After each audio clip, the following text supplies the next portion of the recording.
ابوبکر صدیق رضی اللہ عنہ فرماتے ہیں میں شام کے تجارتی قافلے میں گیا ہوا تھا۔ اس تجارتی قافلے کے اندر میں نے خواب دیکھا۔ خواب دیکھنے کے بعد میں اس کی تعبیر پوچھنے لگا کہ تعبیر کس سے پوچھوں۔ بڑا سوچ بچار کرنے کے بعد میری سمجھ میں آیا کہ بحیرہ راہب سے جا کے اس کی میں تعبیر پوچھتا ہوں۔ یہ بحیرہ راہب وہی ہے جو میرے آقا مدنی کریم صلی اللہ علیہ وسلم کے تجارتی قافلے کو دیکھ کر پہچان گیا تھا کہ اسی قافلے کے اندر وہ شخص ہے جس کے سر کے اوپر میرے اللہ نے تاج نبوت رکھنا ہے۔ حضرت ابوبکر صدیق رضی اللہ عنہ جا کے پوچھتے ہیں میں نے ایسے ایسے خواب دیکھا، خواب کی پوری تفصیل سامنے رکھی، اس خواب کی تعبیر بتائیں۔ بحیرہ نے پوچھا آپ کا نام کیا ہے؟ کہا ابو بکر۔ کہا کہاں سے آئے ہو؟ کہا مکہ سے۔ کہا والد کا نام کیا ہے؟ کہا ابو قحافہ۔ کہا خاندان کون سا ہے؟ کہا قریش سے ہوں۔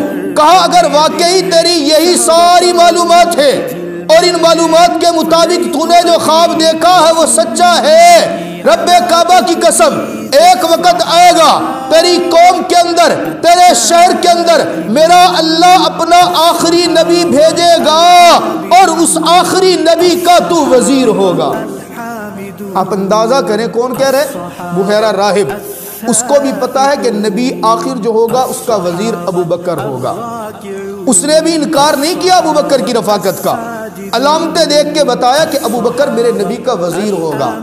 اب کوئی جناب ابوبکر صدیق رضی اللہ تعالیٰ عنہ کو جملہ کسے، کوئی جناب ابوبکر صدیق رضی اللہ تعالیٰ عنہ کو نبی کا یار نہ مانے، کوئی جناب ابوبکر صدیق رضی اللہ تعالیٰ عنہ کا سچا وفادار نہ مانے، کوئی جناب ابوبکر صدیق رضی اللہ تعالیٰ عنہ کی وفاؤں پہ، اداؤں پہ، قربانیوں پہ، جانثاری پہ جناب ابوبکر صدیق کی کسی بھی ایمان کے اوپر شک کرے تو خدا کی قسم ابو بکر کا وہ کچھ نہیں بگاڑ سکتا، لیکن اپنا کچھ بچاتا نہیں ہے۔